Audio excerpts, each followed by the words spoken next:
What is up everyone, welcome back for another video of Diablo 3. In this video I'm gonna talk again about the Crusader with the Invoker build. As you can see I'm gonna play a Greater Rift 100 and I didn't have any difficulties with finishing it.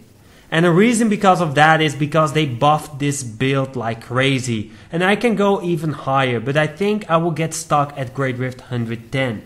And not because of this build, but because the Diablo 3 game just doesn't work properly anymore. And if the Diablo 3 server is lagging a bit and I can't use my skills for 2 seconds, then it's an easy death.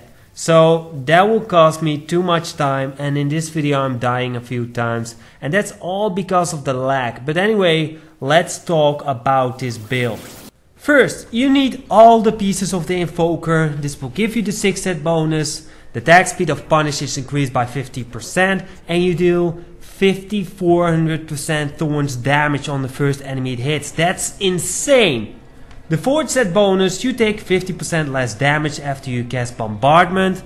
And the second set bonus, this will give us some area damage since it hits enemies in a 15-yard radius. And also, if you hit a monster with Punish or if you block an attack, your thorns will be increased by 140% for 2 seconds. So that's gonna add a lot of thorns damage.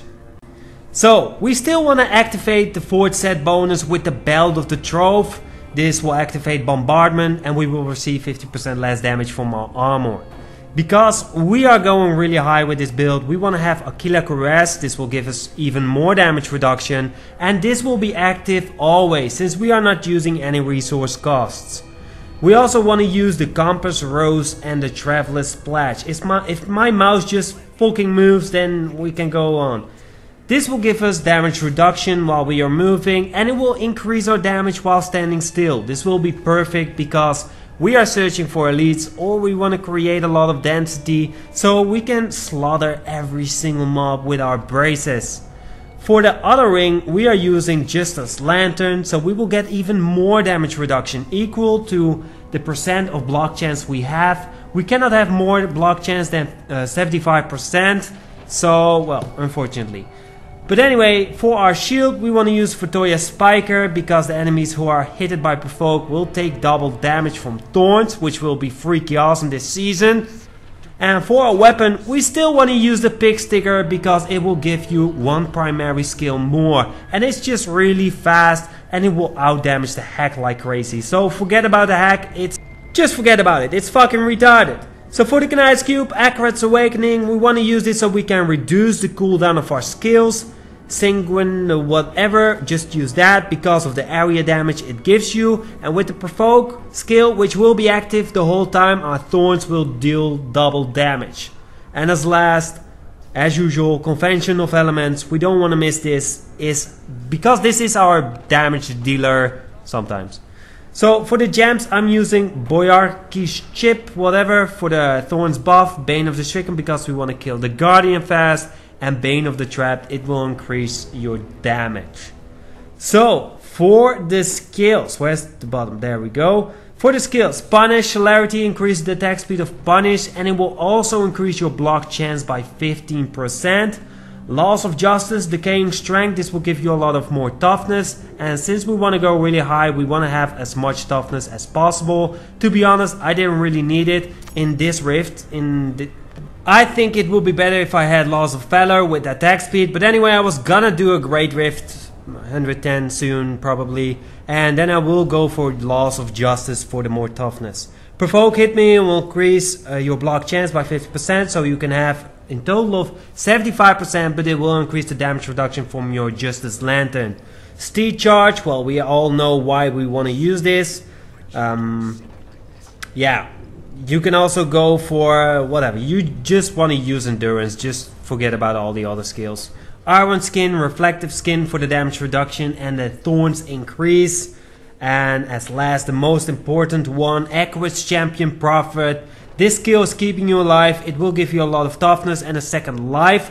Don't be afraid when you still die with this turn on, just keep in mind you have to reactivate it. If you think you won't make it, just run away because every time you die it's a fucking waste. So For the passives, Iron Maiden, this will increase your thorns. Hold your ground, this will increase your block chance. Fever for the attack speed and cooldown reduction, always handy. And as last finery, this one will give you 1.5% strength for every socket, gem, whatever. For the Paragon Points, by the way, just press Control and just click so you can add 50 at a time. Anyway, you just wanna use everything. You just need a lot of Paragon Points. Just make sure you get 700 Paragon Points and just use them.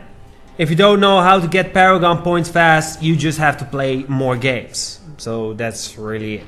So for the states that you want on your gears, first of all, you want on all your secondary things, you want thorns damage. The more thorns you have, the higher you can go in the greater rifts. So for your helm, strength, vitality, all resist. For your shoulder, strength, vitality, area damage, cooldown reduction. Armor, strength, vitality, life percent. Necklace, physical damage, strength, attack speed. Gloves, strength, vitality, attack speed and area damage. For your belt, strength, vitality, all resist and life percent. For your braces, physical damage, strength, vitality, life per hit. For your Justice Lantern, strength, attack speed, cooldown reduction.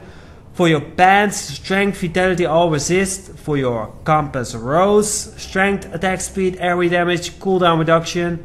For your pick sticker, strength, attack speed, cooldown reduction, life per hit, and vitality. For your boots, strength, vitality, all resist, and movement speed. For your Vertoya spiker, strength, vitality, block chance, cooldown reduction, and thorns. So this is the build for the Invoker Crusader. It will be a strong build, and if you just follow this build, then I'm pretty sure that you can do a Great Rift 100+. For me, this Great Rift was pretty easy. I got almost a finished Crusader build, so I got all the stuff already that I needed. I didn't even group the masks together and all that stuff because I think it was not needed, because I can kill those elites like crazy fast. So I hope you enjoyed.